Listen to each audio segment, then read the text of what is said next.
토요일 오후 3시 스크린 골프장에서 한 게임을 마치고 집으로 돌아가는 길이었다. 날씨는 무척이나 변덕스러웠다. 갑자기 쏟아지는 폭우와 강풍이 도로를 휘감아 시야를 가렸다. 신중하게 운전대를 잡고 아파트 1단지 지하 주차장에 도착했을 때 마음 한구석에선 안도감이 들었다. 이내 주차 자리를 발견하고 차를 세우려는데 문득 익숙한 차량 한 대가 주차장으로 들어오는 게 눈에 들어왔다. 현대에서 최근에 출시한 소형 SUV 코나였다. 그 차는 내가 자주 보던 차량이었다. 궁금증에 차량 번호를 확인하자 내 예상이 적중했다. 103동 1101호 여자의 차였다. 옆집에 사는 그녀와는 자주 마주치진 않았지만 이제는 무심히 지나칠 수 없는 존재가 되어버렸다. 차에서 내리는 그녀는 청반바지에 운동화를 신은 가벼운 차림이었다. 강풍에 비를 맞지 않으려는 듯 주변을 살피던 그녀는 잠시 후 전화기를 꺼내 통화를 시작했다. 그녀의 행동이 어쩐지 수상쩍게 느껴졌다. 나는 무슨 죄라도 지은 것처럼 본능적으로 몸을 숨겼고 그녀를 지켜보기 시작했다. 그녀는 전화를 끊자마자 서둘러 주차장 깊숙한 곳으로 걸어갔다. 주차장 구석에 있던 검은색 아우디 차량 앞에 멈춘 그녀는 천천히 차량 문을 열고 차에 오르려 했다. 그 순간 우리 둘의 시선이 정면으로 마주쳤다. 갑작스러운 눈맞춤에 나는 순간 당황해 얼굴이 붉어졌고 그녀는 어색한 미소를 띠며 급히 차에 올라타더니 재빨리 주차장을 빠져나갔다. 그녀가 나를 알아본 것일까? 3년 넘게 옆집에 살다 보니 우리가 서로의 얼굴을 알고 지낸다는 것은 당연한 일이었다. 하지만 이 상황에서 가장 머릿속을 떠나지 않는 것은 아내의 말이었다. 옆집 여자가 요즘 이상해. 혹시 바람난 거 아닐까? 그녀의 남편은 50대 초반의 아저씨로 자주 집을 비우는 일이 많았다. 하지만 내가 본 남자는 확실히 그녀의 남편이 아니었다. 불륜 현장을 목격한 것일까? 이런저런 생각이 머릿속을 떠다녔지만 내 손에 들어온 것은 그저 막연한 의심뿐이었다. 그러나 이 사건은 나를 묘한 긴장감 속에 머물게 했다. 일주일 후 그 긴장감은 다시금 고조되었다. 그날은 지방에서 일하고 있던 옆집 아저씨가 집으로 돌아오는 날이었다. 저녁 식사를 마치고 TV를 보다가 밤 12시쯤 잠자리에 들 준비를 하고 있었다. 그런데 벽 너머에서 들려오는 큰 말다툼 소리가 나를 깨웠다. 오랜만에 집에 들어와서 이렇게 싸워야겠어? 그녀의 목소리는 분노와 서러움이 뒤섞여 있었다. 내가 집구석에서 일주일 내내 당신 오기만 얼마나 기다린 줄 알아? 그런데 나한테 이렇게밖에 못 해주는 거야? 그녀의 목소리는 점점 더 격앙되어 갔다. 남편의 반응은 차가웠다. 바가지 좀 긁지 마. 모처럼 집에 와도 편할 구석이 없어. 서로의 불만이 쌓여 폭발하는 소리가 벽을 넘어내게까지 전해졌다. 그들의 말다툼은 새벽까지 이어졌고 나는 점점 더 혼란스러워졌다. 옆집 아저씨도 혹시 다른 여자가 있는 건 아닐까? 그 역시 그녀와 마찬가지로 숨겨진 비밀을 품고 있는 듯했다. 며칠 뒤 나는 공원 산책을 나가기 위해 엘리베이터를 기다리고 있었다. 문이 열리자 그녀가 쓰레기 분리수거를 하러 나오는 모습이 보였다. 집에서 입을 법한 편안한 옷차림이었지만 주차장에서 보았던 그날의 장면이 떠오르며 나는 그녀에게 자연스럽게 시선이 갔다. 안녕하세요. 쓰레기 버리시려고요? 나는 최대한 평온한 목소리로 인사를 건넸다. 그녀는 피곤한 얼굴로 미소를 지으며 대답했다. 네, 그렇죠. 이상하게도 평소와 다른 분위기가 감지되었다. 요즘 옆집 아저씨는 잘 지내세요? 나는 속내를 감추고 무심한 듯 물었다. 그녀는 잠시 망설이더니 작은 한숨을 쉬며 답했다.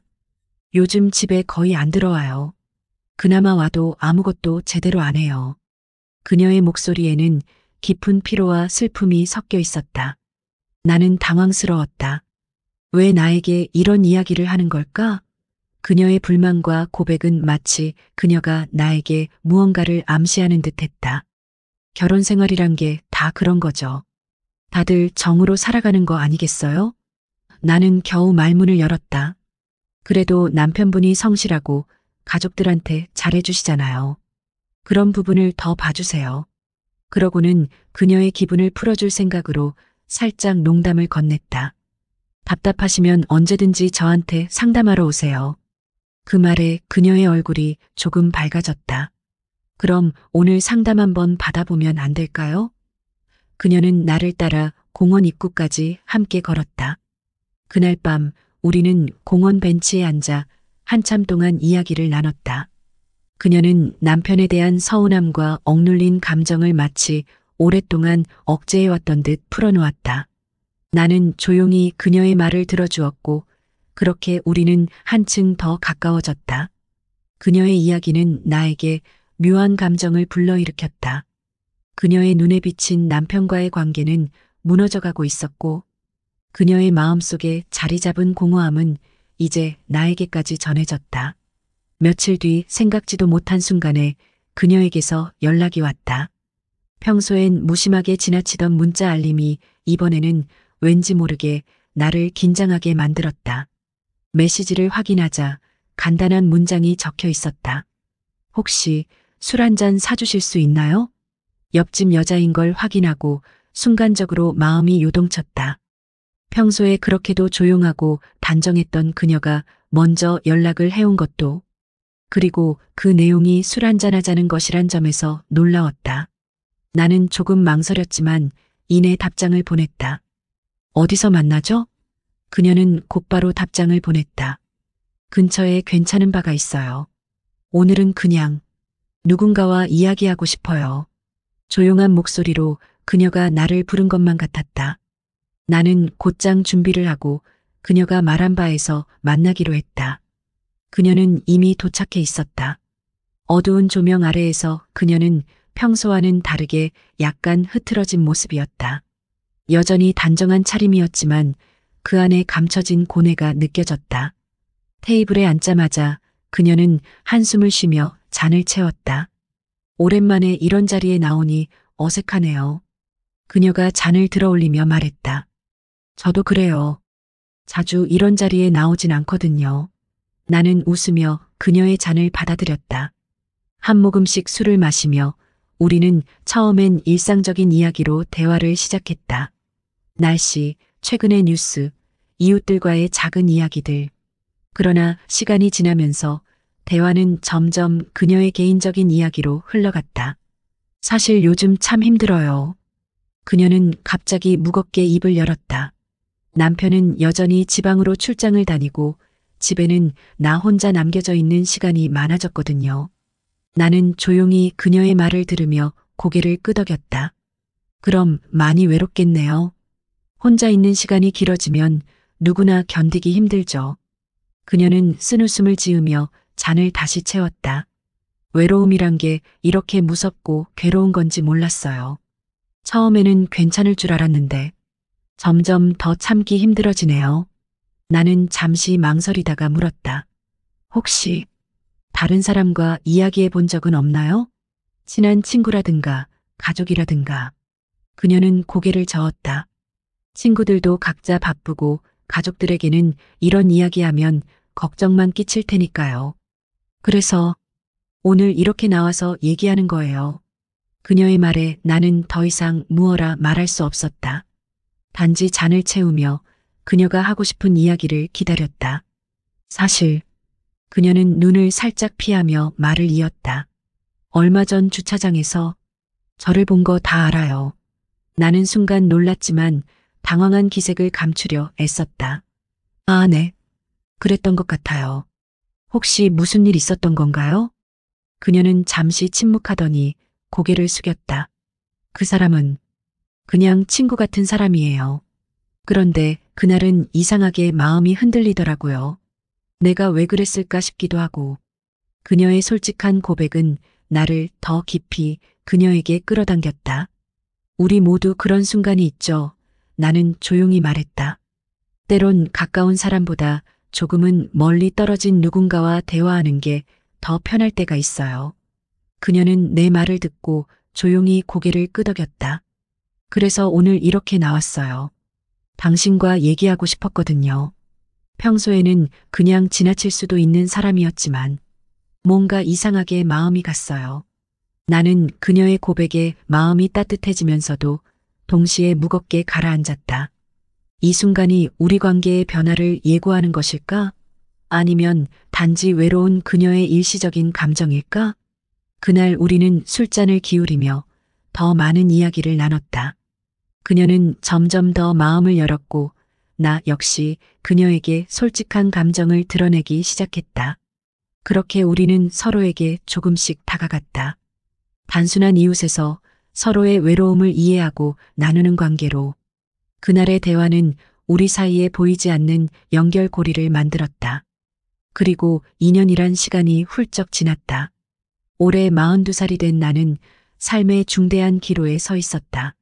나의 결혼 생활은 아버지의 성화로 인해 일찍 시작되었다. 대학을 갓 졸업하고 불과 25살의 나이에 23살의 아내와 중매로 만난 지 6개월 만에 결혼식을 올렸다. 처음엔 모든 것이 낯설었지만 결혼 2년 뒤 얻은 아들과 함께 우리는 평범하지만 소소한 행복을 누리며 살아왔다. 중학생이 된 아들과 30평 아파트에서 가족으로서의 삶을 이어가는 동안 나는 큰 문제 없이 그저 열심히 살아가고 있었다. 그러던 어느 날 그녀가 내 인생에 갑작스레 들어왔다. 같은 아파트에 사는 3살 연상의 유부녀 진숙 씨. 그녀와의 본격적인 만남은 아파트 단지 옆 공원에서 시작됐다. 밤마다 운동을 하던 나를 보며 그녀도 다이어트를 핑계 삼아 운동을 시작했다고 했다. 처음엔 우연히 마주쳐 이야기를 나누는 정도였지만 우리는 곧 서로의 일상 속에 깊이 스며들게 되었다. 저녁이 되면 우리는 함께 공원으로 나가 커피를 테이크아웃해 공원의 벤치에 앉았다. 시간 가는 줄 모를 정도로 즐겁고 웃음이 끊이지 않았다. 공원에서의 만남은 점점 규칙이 되었다. 매일 밤 9시 공원에서도 가장 인적이 드문 곳에서 우리는 비밀스러운 데이트를 즐겼던 거다. 진숙 씨의 남편은 늘 술에 쩔어 살았고 지방 출장이 잦아 집에 잘 붙어 있지도 않았다. 그녀는 늘 외롭다고 말했다. 처음엔 단순히 그녀의 이야기를 들어주는 것에 불과했다. 하지만 서로의 가정사에 대해 이야기하게 되면서 나는 그녀에게 점점 빠져들었다. 어느 날 나는 장난스럽게 물어보았다. 진숙 씨, 혹시 제가 데이트 신청하면 받아주실 건가요? 그녀는 살짝 웃으며 말했다. 이런 일은 남자가 눈치 보지 말고 적극적으로 해야죠. 일단 데이트 신청 한번 해보세요. 해보면 알잖아요. 그녀의 말에 나는 가슴이 두근거렸다. 마치 청춘의 설렘이 다시 찾아온 듯했다. 주말에 정식으로 데이트 한번 할래요? 나는 떨리는 목소리로 물었다. 그녀는 환하게 웃으며 대답했다. 네, 해요. 데이트? 주말이 되자 나는 아내에게 오랜만에 고등학교 동창들과 골프 모임이 있다고 거짓말을 하고 집을 나섰다. 진숙 씨는 짧은 반바지에 예쁘게 화장까지 하고 약속 장소로 나왔다. 그녀의 모습은 눈부시게 아름다웠다. 나는 서둘러 차를 몰아 아파트 단지에서 벗어나 우리를 아무도 모르는 먼 곳으로 향했다. 그날 우리는 서로의 감정을 확인하며 본격적으로 만나기 시작했다. 그렇게 우리는 1년이 넘는 시간 동안 비밀스럽게 만남을 이어갔다. 나 자신도 놀라웠다. 냉정하고 보수적이라고 자부했던 내가, 그리고 불륜 같은 것은 상상조차 해본 적이 없었던 내가, 연하도 아닌 3살 연상의 유부녀에게 이렇게 깊은 감정을 품게 될 줄은 몰랐다.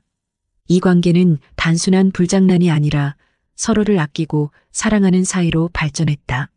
그러나 얼마 전 일이 터지고 말았다. 진숙 씨가 남편과 더 이상 살 수 없다고 이혼을 결심했다고 한 것이다. 그녀는 남은 인생을 더 이상 낭비하고 싶지 않다며 나와 함께 살아보고 싶다고 했다. 이혼하면 나와 함께 해줄 수 있느냐는 질문에 나는 우선 생각을 해보자며 시간을 벌었다. 그녀의 제안은 너무나 갑작스럽고 충격적이었다. 혼란스러운 마음에 나는 결국 아내에게 이혼을 요구했다. 더 이상 결혼 생활이 의미가 없다고 느꼈다. 나름 노력했지만 아내도 결국 찬성했다. 처음엔 재산을 절반으로 나누고 아이를 내가 키우라고 했던 아내였다. 하지만 내가 다른 여자가 있다는 것을 눈치채고는 이제는 그저 몸만 나가라고 했다. 불만이 있으면 소송을 걸라는 말과 함께 이후 6개월 동안 우리는 별거에 들어갔다. 아내는 원하는 대로 재산 분할이 이루어지지 않으면 이혼을 하지 않겠다고 고집하고 있었다. 나는 그동안 무엇을 위해 살아왔는지, 이혼이 과연 옳은 선택인지 고민에 빠졌다. 한편으로는 진숙 씨와 함께 새로운 인생을 시작하고 싶은 마음도 있었지만 수십 년간 함께 살아온 아내와 아들을 위해 가정을 지키는 것이 더 옳지 않은가 하는 생각도 떠나지 않았다. 이혼이란 단어는 입 밖에 내기 전과 후가 다르다는 걸 새삼 깨달았다. 그녀가 다시 연락을 해왔다. 준호 씨, 결정을 내렸나요? 저도 이제 더 이상 미룰 수 없어요. 함께 할 수 없으면 저도 다른 길을 가야 하니까요. 나는 잠시 침묵했다. 머릿속에서는 수많은 생각이 엉켜 있었다. 사랑, 책임, 그리고 미래. 선택의 갈림길에서 나는 아직도 어떤 길이 옳은지 확신할 수 없었다. 하지만 분명한 것은 이 상황이 결코 쉽게 풀리지 않으리라는 것이었다. 누군가는 상처받고 누군가는 포기해야 할 것이다. 이 상황을 어떻게 받아들여야 할지 고민이다. 새로운 인생, 더 큰 행복을 찾아 이혼을 해야 하는 게 맞는 건지, 아니면 수십 년 함께 살아온 아내와 아들을 위해 가정을 지키면서 좀 더 서로를 위해 노력해야 하는 건지, 어떤 게 좋은 건지 말이다. 오늘의 사연 시작합니다. 안녕하세요. 저는 올해 30이 된 여자입니다. 제가 이사를 와서 생긴 일에 대해 이야기를 해볼까 해요. 저는 사랑 하나 바라보고 일찍 결혼을 했고 시부모님 문제와 남편의 바람으로 인해 결혼 2년 만에 이혼을 했습니다. 이혼할 때 받은 위자료와 친정에서 도와주신 돈으로 전세금을 마련해서 아파트를 구했고 얼마 전 이사를 했어요. 퇴사를 하고 다른 지역으로 이사를 왔어요. 이른 시간 이사를 하는 거라 앞집에서 출근을 하려고 나오더라고요. 아내도 아기를 안고 출근길을 배웅하느라 같이 나왔습니다. 안녕하세요. 이사 오셨나 봐요? 아, 네, 안녕하세요. 오늘 이사 왔어요. 아침부터 많이 시끄러웠죠? 죄송해요. 아니에요. 이사할 때 다 그렇죠, 뭐. 이사 잘 오셨어요. 여기 동네가 조용하고 살기 좋더라고요. 앞집 가족들은 밝은 표정으로 인사를 먼저 해주고 첫인상이 굉장히 좋았어요. 여보, 다녀올게. 이사 잘하시고 다음에 또 봬요. 잘 갔다 와요. 다정한 부부의 모습을 보니 보기 좋더라고요. 부러웠습니다. 아, 맞다. 잠시만요.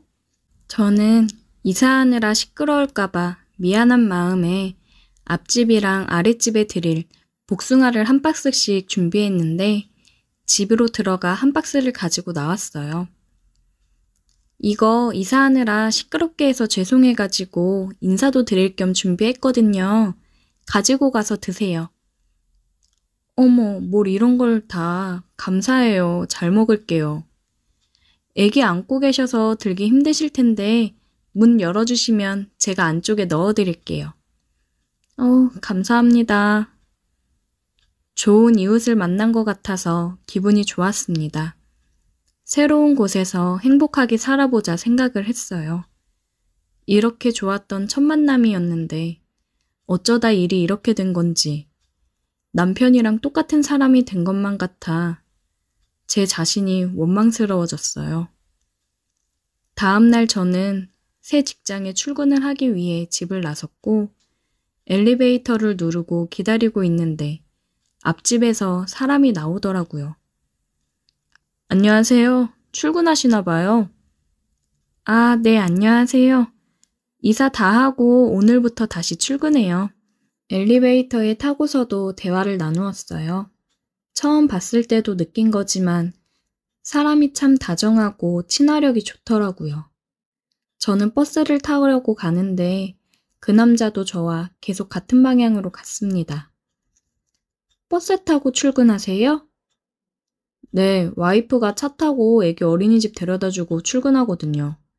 처가에서 애기 하원을 도와주셔서 그 근처 어린이집을 다녀서요. 아, 그러시구나. 그래도 다행이네요. 친정이 근처에 있어서 아이도 봐주실 수 있고. 그럼요, 다행이고 감사하죠. 몇 번 타고 가세요? 아, 저 100-1번이요. 이제 곧 와요. 어? 저도 그거 타고 가는데. 같은 쪽인가 보네요. 그러게요. 버스도 같은 버스고 신기하다 생각을 했습니다. 그는 저보다 두 정거장 먼저 내리더라고요. 그럼 출근 잘하세요? 네, 출근 잘하세요. 다시는 남자를 믿지 않겠다고 다짐을 했건만 외로운 마음은 어쩔 수 없나 봐요. 다정한 저 남자를 보면서 괜히 마음이 싱숭생숭해지더라고요. 사이가 좋아 보이고 행복해 보이는 그 가정을 보니 부러운 마음도 들고 나는 어쩌다 이 나이에 이혼녀가 되었을까 생각도 들고 그냥 복잡한 심정이었습니다. 출근을 해서 업무에 집중을 하고 열심히 일을 했어요. 그리고 퇴근 시간에 버스를 타고 앉아서 집으로 가는 중이었습니다. 음악을 들으며 가고 있는데 앞집 남자가 버스를 타더라고요. 퇴근 시간도 비슷하구나 생각을 했습니다. 그 남자도 저를 보았는지 신기하다는 표정으로 저를 보며 웃어 보이며 고개를 끄덕이더라고요. 제 옆쪽으로 와서 앉았어요. 이제 퇴근하시나 봐요. 와, 신기하네요. 퇴근 시간도 같고. 그러게요. 정말 신기하네요. 저는 혹시 운명이 아닐까? 라는 말도 안 되는 생각을 했습니다. 별거 아닌 거에도 의미를 부여하게 되더라고요. 그렇게 집에 가는 동안에도 그와 많은 대화를 나눴어요. 그러면서 하루 사이에 많이 가까워졌다고 생각이 들었습니다. 며칠간 그렇게 그와 출근하는 시간에 계속 마주쳤고, 이제는 그가 나오는 소리를 듣고 저도 빠르게 문을 열고 나가고는 했어요. 퇴근 시간에는 가끔씩 같이 버스를 타고 집에 오고는 했습니다. 한 달이라는 시간이 흘렀고 그 사이에 저희는 많이 친해졌다고 생각이 들었어요. 저는 이 사람에게 남다른 감정이 생겼고 이 사람도 저와 같은 마음일지는 모르겠더라고요. 그러다가 얼마 전에 친구한테서 연락이 왔는데 전 남편 소식을 전하더라고요. 주희야, 너 그 소식 들었어? 응? 무슨 소식? 그 인간 바람난 여자랑 결혼한단다.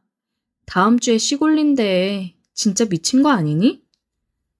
아, 그래? 얼마나 잘 살지 궁금하네.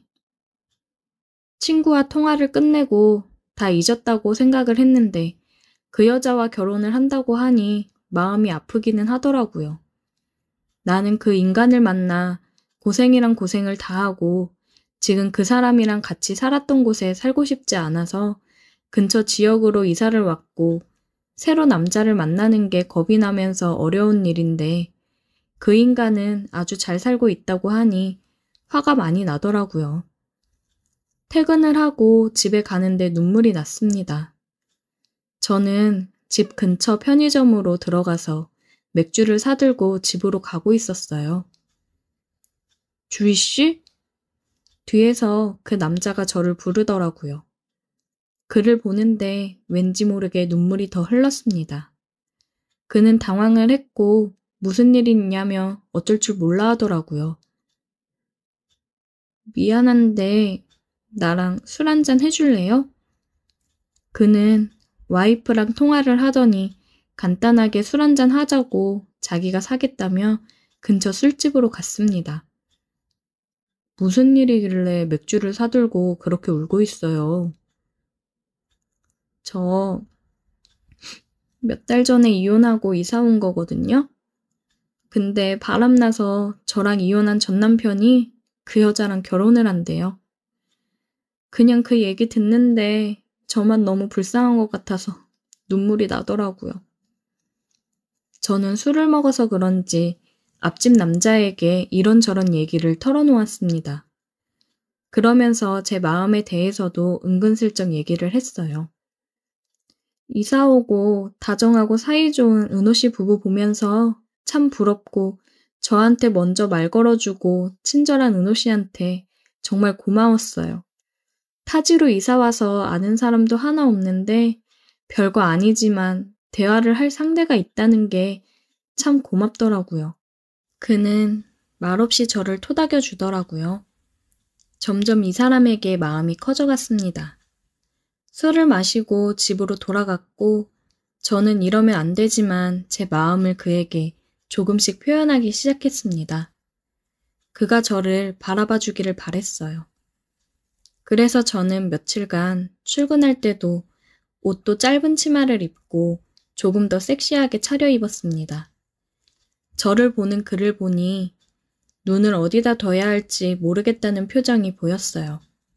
엘리베이터를 타고 내려가면서도 저는 그에게 먼지가 묻었다던가 넥타이가 삐뚤어졌다며 고쳐매주면서 계속 스킨십을 했습니다. 그러다 버스를 타고 집에 돌아오는 길에 일이 생겼어요. 그날따라 사람이 많아 자리가 없었고 저는 의자 손잡이를 잡고 서서 가고 있었습니다. 앞집 남자가 버스에 올라타더라고요. 그도 제 옆쪽으로 와서 손잡이를 잡고 서서 가고 있었어요. 얘기를 하며 가고 있는데 다음 정거장에서 사람이 너무 많이 타서 버스가 꽉 찼습니다. 사람들이 밀려 들어오는 바람에 넘어질 뻔했고 그가 잡아주면서 제 뒤쪽에 섰습니다. 그러면서 자세가 저를 감싸 안듯이 되었어요. 심장이 너무 두근거렸습니다. 근데 그도 긴장을 했는지 아래쪽에서 뭔가 느껴지더라고요. 여기서 저는 생각을 했습니다. 이 사람도 나에게 마음이 어느 정도 있구나 생각을 했어요. 사람들이 내리면서 우리는 자리에 앉았고 내릴 때가 돼서 내려 같이 집으로 향했습니다. 엘리베이터를 기다리면서 저는 그에게 물어봤어요. 은호 씨, 아까 버스에서 혹시 흥분됐어요? 네? 미안해요. 은호 씨도 나한테 마음 있는 거라 생각해도 돼요? 어느 남자가 여자가 이렇게 유혹하는데 안 넘어가요. 엘리베이터 문이 열렸고 저는 엘리베이터로 그를 잡아 끌어당기며 9층을 누르고 엘리베이터 문이 닫히자마자 그에게 키스를 했습니다. 집에 올라갈 때까지 우리는 뜨겁게 입을 맞추었고 문이 열리고 그대로 저희 집으로 향했어요. 그렇게 선을 넘어버렸습니다. 그와 뜨거운 시간을 보내고 그는 앞집으로 돌아갔고 우리는 몰래 사랑을 나누는 사이가 되어버렸습니다. 전 남편에게 상처를 받은 제가 앞집 여자에게 똑같은 상처를 주는 것 같아서 마음이 불편하고 미안했어요. 그러면서도 제 마음을 멈출 수가 없다는 게 정말 저를 힘들게 합니다. 이미 엎질러진 물인데 그냥 이대로 지내도 되는 걸까요? 어떻게 해야 될지 모르겠어요. 저에게는 지금 그 사람이 전부입니다. 오늘의 사연 여기까지입니다. 오늘도 들어주셔서 감사해요. 구독, 좋아요, 알림 설정 부탁드려요. 안녕하세요. 평소 사연 읽어주는 남녀를 즐겨 듣는 청취자입니다. 오늘은 제 이야기를 용기 내어 올려볼까 합니다. 저희 아버지는 가난한 소장농의 막내 아들로 태어났습니다.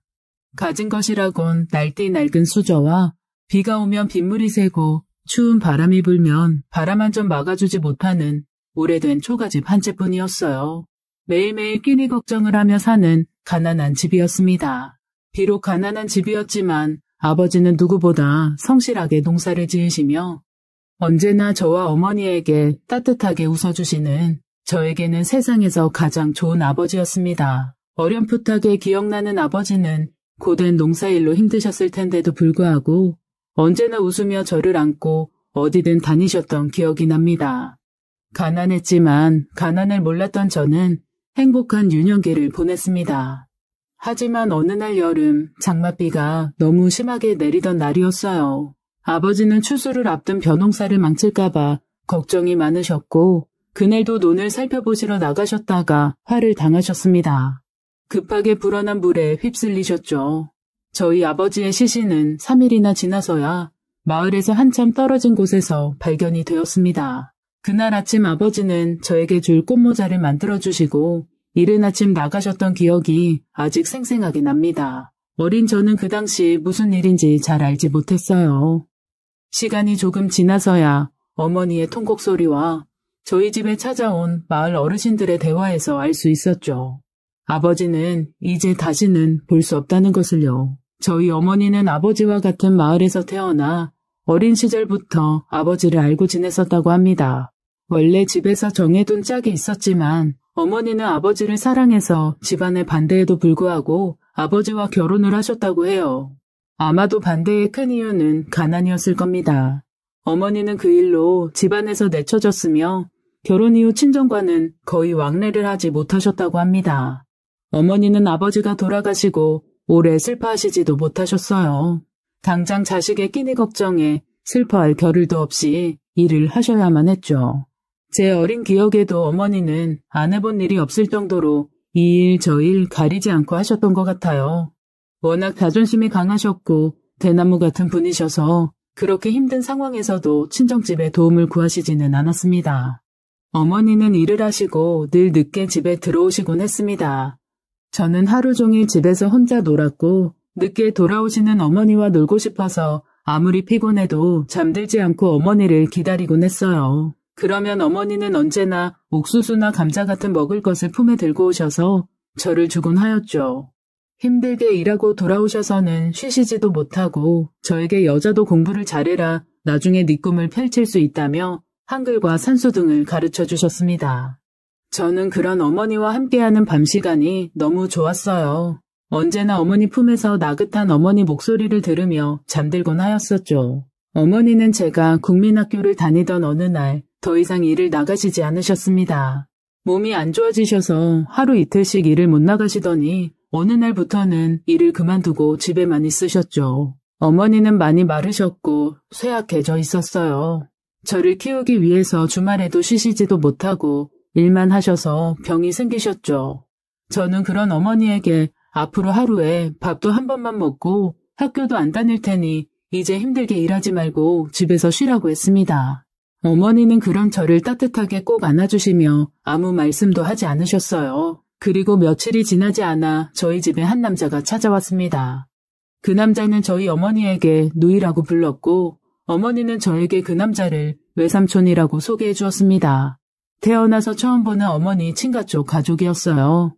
외삼촌은 신기한 서양 과자들을 가득 싸와 저에게 주었고 어머니가 있는 방에 들어가 조용히 어머니와 대화를 나누셨어요. 잠시 후 외삼촌의 울음소리가 들려왔고 저는 방 안의 대화에 귀를 기울일 수밖에 없었습니다. 대화 내용을 모두 알아들을 수는 없었지만 한 가지 확실하게 알 수 있었던 것은 어머니와 함께 할 수 있는 시간도 이제 얼마 안 남았다는 것이었습니다. 얼마 지나지 않아 집에는 외할머니도 찾아오셨습니다. 외할머니는 자신의 딸의 모습에 화도 내시고 눈물도 보이셨죠. 저는 그런 외할머니가 무서워서 쉽게 다가가지 못했었어요. 그렇게 매일매일 처음 보는 어머니 가족들이 찾아왔고 의사 선생님들도 집으로 자주 찾아왔습니다. 저는 어머니 가족들이 찾아오는 이유를 알 수 있었습니다. 어머니가 많이 아프셨던 거죠. 저는 제가 울면 어머니가 더 힘들어하실까봐 언제나 화장실에 가서 숨죽여 눈물을 흘렸어요. 그리고 어머니 앞에서는 과장되게 재롱을 피우곤 하였죠. 어머니는 그런 저를 보며 언제나 환하게 웃어주셨고 매일매일을 저에게 사랑한다는 말을 해주셨습니다. 그러던 어느 날 어머니는 저를 꼭 안아주며 우리 아가 울고 싶으면 엄마 앞에서 울어도 된단다 라고 하셨고 저는 그날 참아왔던 눈물을 어머니 품 안에서 쏟아내었습니다. 어머니 품에서 잠들며 어머니는 저에게 아버지와의 사랑 이야기와 저를 처음 가졌을 때 이야기들을 많이 해주셨고 조심스럽게 어머니 자신은 이제 곧 아버지가 있는 곳으로 떠난다는 이야기도 해주셨습니다. 그러곤 저에게 외삼촌이 저를 대신 키워줄 것이고 어디서든 언제나 공부를 열심히 하라고 당부하셨어요. 그렇게 어머니는 그 달을 넘기지 못하시고 저를 홀로 남겨둔 채 아버지 곁으로 떠나셨습니다. 어머니에 대한 애정이 각별했던 저에게 어머니를 다시 볼 수 없다는 사실은 감당할 수 없는 슬픔이었죠. 이후로 저는 외삼촌 집에 들어가서 살게 되었습니다. 어린 나이에 부모를 모두 잃은 저를 외삼촌과 외숙모는 세심하게 챙겨주셨고 제가 상처받지 않도록 많은 부분에서 노력해 주셨습니다. 제가 공부를 이어갈 수 있도록 많은 지원을 해주셨고요. 외삼촌에게는 제 또래의 아들이 있었는데 어떠한 편애도 없이 저를 자식처럼 잘 키워주셨습니다. 덕분에 어머니를 잃은 제가 길을 잃지 않고 살아갈 수 있었죠. 저에게는 은인과 같이 좋은 분들이었습니다. 외삼촌은 규모가 큰 주물 공장을 운영하고 있으셨습니다. 사업을 잘하셔서 집도 좋았고 좋은 차에 기사와 가정부 이모까지 두고 사셨어요. 그런데 제가 중학생이 되는 해부터 삼촌의 사업이 많이 어려워지고 주변 여러 곳에 돈을 빌리시기 시작했어요. 그리고 다음에 어려워질 대로 어려워진 공장은 결국 문을 닫게 되었습니다.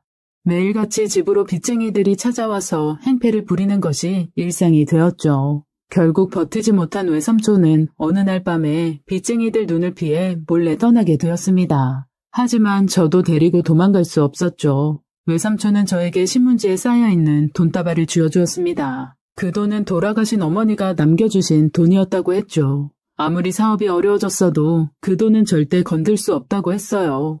제 손을 잡고 미안하다고 연신 고개를 숙여 눈물을 보이셨었습니다. 외삼촌은 그날 밤 자신의 가족과 함께 떠나셨고 저는 어머니와 같이 살았던 집으로 다시 돌아갔어요. 다시 혼자가 되었죠. 저는 어머니가 남겨주신 돈으로 생활을 하며 학교를 다녔지만 고등학생이 되었을 즈음 어머니가 남겨주신 돈으로는 얼마 버틸 수 없다는 것을 알았습니다. 저는 어쩔 수 없이 학교를 그만두고 제가 할 수 있는 일을 찾았어요. 고등학교 중퇴한 어린 저에게 할 수 있는 일이란 공장 일뿐이었죠. 저는 3교대 공장에 취직을 하여 살기 위해 일을 하였습니다. 하지만 어머니와의 약속을 잊지 않았기에 일을 마치고 집에 와서는 지쳐 잠들 때까지 공부를 하곤 했습니다. 제가 다니는 공장에는 제 나이대의 친구들이 많이 있었어요. 또래의 남자아이들과 여자아이들은 언제나 일이 끝나면 자기들끼리 어울려 술을 마시고 놀러 다녔었죠. 그 남자아이들은 번번이 제게도 자신과 같이 놀자고 했지만 저는 그런 것에 흥미가 없어 매번 거절을 했습니다. 저는 쉬는 시간에도 조용한 곳에 가서 책을 읽는 부류의 사람이었어요. 그런 저의 모습이 남자 무리 중 몇 명에게는 보기 싫었었나 봐요. 어느 날 그 남자아이들이 제게 다가와 시비를 걸었죠. 너도 우리처럼 공순이일 뿐인데 무슨 여대생 흉내내는 것처럼 매일 책을 들고 다니냐? 라면서요. 그러곤 제 책을 빼서 공장 옆에 있던 소각장으로 던져버렸습니다.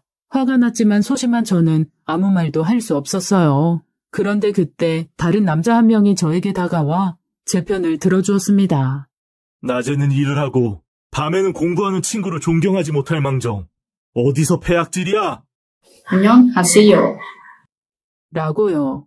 그러고 그 둘은 그 자리에서 크게 몸싸움까지 하기 시작했어요.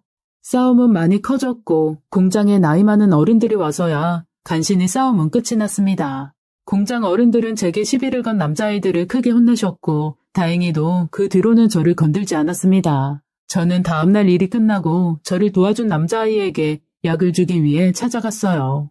저 때문에 싸움이 일었고 얼굴에 상처도 많이 생긴 것이 무척이나 마음에 걸렸었거든요. 저는 조심스럽게 약을 건네주었고 약을 받은 남자아이인 기뻐하면서 저에게 책을 건네주었습니다. 그 책은 그날 저에게 시비를 건 남자아이가 소각장으로 던져버린 책과 같은 것이었어요. 이 책인 줄 어떻게 알았냐고 물어보니 그날 밤에 소각장을 밤새도록 뒤져서 태다 남은 책을 찾았다고 하더라고요. 책이 너무 타버려 동네 책방을 모두 뒤져 새 책을 구해왔다고 했습니다. 그 남자아이는 자신의 이름을 승민이라고 저에게 알려주었고 저보다 8살이나 많은 오빠였어요. 승민 씨는 제가 그 공장에 들어왔을 때부터 저에게 관심이 있었고 오랫동안 지켜보았다고 했습니다. 그는 고아원에서 자랐으며 성인이 되자마자 고아원에서 나와 공장에서 일을 시작했다고 하였어요. 세상에 혼자 남은 저와 혼자로 태어난 그이는 남에게는 말하지 못했던 슬픔들을 이야기하며 서로를 보듬어 주었고 그렇게 조금씩 서로를 알아가며 저희는 사랑을 키워갔습니다. 승민 씨는 일을 쉴 때라면 저를 전국 곳곳을 데리고 다니며 새로운 것을 보여주었고 새로운 것을 맛보여 주었죠. 세상에 혼자 서 있는 것 같았던 제가 이제는 기댈 수 있는 사람이 생기니 세상 다 가진 것 같았습니다. 저희는 그렇게 서로를 사랑했고 둘이 조그마한 결혼식을 올려 부부의 연을 맺었어요. 어머니가 남겨주신 집에서 저희는 결혼 생활을 시작하였고 성실하고 사랑이 많았던 그이 덕분에 행복하게 살았습니다. 그리고 얼마 지나지 않아 저는 아이를 임신했고 사랑스러운 딸아이를 낳았어요. 이렇게 세 가족이 영원히 행복할 것만 같았던 나날이었죠. 하지만 그 행복도 길지 않았습니다. 어느 날 집으로 전화가 왔어요. 남편이 다니는 공장의 동료로부터 온 전화였죠. 전화상에서 남편의 동료는 다급하고 떨리는 목소리였고 저에게 연신 형수님, 형님이 라고만 하였습니다. 저는 단번에 승민 씨에게 큰일이 생겼다는 걸 알 수 있었죠. 아이를 들쳐업고 한 걸음에 공장으로 달려갔습니다. 공장 앞에는 경찰차와 구급차로 꽉 차 있었고 많은 사람들이 고함을 지르며 사고 수습을 하고 있었어요. 저는 남편을 찾으며 공장으로 들어갔고 그런저를 공장 사람들이 보고는 들어가지 못하게 막아섰습니다. 저는 우리 애 아빠가 어디 있냐며 소리쳤고 공장 동료들은 아무런 대답도 못한 채 그저 저에게 미안하다는 말만 하였죠. 멀리서 보이는 사고 현장에는 많은 핏자국이 흐르고 있었어요. 구급차의 번쩍이는 불빛과 사람들의 고함 소리로 시끄러웠는지 등에 업고 있는 아이는 연신 소리를 지르며 울어대었죠. 저는 아이의 귀를 살포시 막아서 안아주곤 그 자리에 주저앉아 제발 승민 씨 좀 찾아주세요. 제발 승민 씨 좀 찾아주세요. 라고 연신 외치며 눈물을 흘렸습니다. 그날 남편은 공장에서 큰 기계를 옮기던 중 사고로 기계에 깔려 세상을 떠났습니다. 남편의 시신을 확인하던 날 형체를 알아볼 수 없게 망가진 몸과 고통에 일그러진 얼굴을 보고 저는 실신을 했고 깨어난 후에도 몇 날 며칠을 눈물을 흘리며 보냈습니다. 남편이 얼마나 아프고 무서웠을지 생각을 하면 마음이 찢어질 듯 아파왔죠. 남편의 장례를 마치고 죽고 싶은 생각을 하루에도 수백 수천 번씩 하는 나날이었어요. 높은 건물에 올라가 아래를 내려다볼 때면 어서 뛰어내려 더 이상 고통받지 않고 편해지고 싶었었죠. 어느 날 새벽엔 너무 힘든 마음에 손목을 긋고 그만 생을 마감하고 싶었습니다. 하지만 제 옆에서 새근거리며 잠들어 있는 갓난쟁이 딸아이를 보니 도저히 그럴 수가 없었어요. 그제서야 아버지를 잃고 혼자 가정을 지켜야 했던 어머니 마음이 이해되었습니다. 저는 딸아이를 품에 안고 혼자서 펑펑 울었죠. 그날 이후로 다시금 마음을 독하게 다잡고 이를 악물며 다시 일어섰습니다. 공장에서는 남편의 사고로 인한 보상금을 주었습니다. 남편의 목숨값인 것 같은 보상금을 저는 도저히 쓸 수 없었어요. 하지만 혼자서 아이를 키우려면 공장을 계속 다닐 수 없었기에 저는 어쩔 수 없이 남편의 보상금으로 작은 국수집을 열었습니다. 조그마한 가게에는 작은 방이 딸려 있어서 제가 일하는 동안 그 방에서 딸을 키울 수 있었죠. 어렸을 때 어머니와 같이 만들던 국수를 떠올리며 만든 국수는 다행히도 인기가 좋았습니다. 덕분에 여자 혼자서 아이를 키워나갈 수 있을 정도의 돈을 벌 수 있었죠. 하지만 얼마 지나지 않아 또 다른 시련이 저에게 찾아왔습니다. 우리나라에 IMF 경제위기가 찾아온 것이었죠. 손님으로 언제나 꽉 차 있던 작은 가게는 IMF 이후 거짓말같이 손님들이 발길을 끊었습니다. 그렇게 몇 달을 버텼지만 상황은 전혀 나아지지 않았죠. 남편의 목숨값으로 얻은 가게를 저는 절대로 포기할 수 없었기에 무작정 아이를 들쳐업고 길거리로 나아가 닥치는 대로 일을 찾았습니다. 아침에는 우유 배달을 하였고 낮에는 파출부일을 했습니다. 저녁에는 식당들을 찾아다니며 설거지도 했고요. 밤에는 집에서 부업을 하며 이를 악물고 최선을 다해 아이를 키웠습니다. 다행히도 못난 어미를 만나 어려서부터 고생만 한 딸아이는 건강하고 올바르게 잘 자라주었어요. 힘든 나날이었지만 아이를 보며 견뎌왔습니다. 그렇게 세월은 흘러갔고 삶은 조금씩 나아지기 시작했어요. 저는 다시 국수 가게를 열 수 있게 되었습니다. 아이는 영특하여 공부도 곧잘 잘했어요. 제가 걱정이 되었는지 학교가 끝나면 언제나 가게로 달려와 제 일을 돕는 착한 아이였죠. 저는 그런 아이에게 제 걱정은 하지 말고 다른 아이들처럼 학원이라도 다니면서 좀 더 공부를 하라고 했지만 그럴 때마다 아이는 엄마가 힘들게 번 돈을 그런 곳에 쓰고 싶지 않다고 했죠. 아이는 손님이 오면 저를 도왔고 손님이 없을 땐 가게에 딸린 작은 방에서 혼자 공부를 했습니다. 어디서 이리도 착한 아이가 제게 와주었는지 감사할 뿐이었죠. 그러고 어느덧 유난히도 추운 겨울이 찾아왔고 딸아이는 수능시험을 보았습니다. 밤사이 하얗게 내린 눈을 밟으며 저와 딸아이는 많은 이야기를 하며 시험장까지 걸어갔죠. 딸아이는 시험장 문 앞에서 제 손을 잡으며 저에게 말했어요. 어렸을 때 자기를 어루만져주던 엄마의 하얗고 부드러운 손이 어느덧 이렇게 거칠고 투박한 손이 되었냐며 이제 자신이 사회인이 되면 더 이상 엄마 고생을 시키지 않겠다고요. 시험장을 걸어 들어가는 딸아이의 뒷모습을 보니 번듯하게 해준 것도 없는 어미 밑에서 저렇게 잘 자라주었다는 생각에 눈물이 많이 났습니다. 딸아이는 좋은 점수로 수능을 잘 보았고 그리고 자기가 원하던 의대에 들어갔습니다. 그날은 저도 어찌나 기쁘던지 잔치 음식을 준비하여 가게에 오는 모든 손님에게 무료로 식사를 나눠드렸어요. 자주 오시던 단골 손님들도 평소에 딸아이 모습을 봐온 터라 자신의 일처럼 많이들 축하해 주셨습니다. 딸아이는 장학금을 받고 기숙사 생활을 하며 대학을 다녔어요. 가끔은 매일 함께하였던 아이의 빈자리가 조금은 텅 비어 보이기도 했지만 안녕하세요.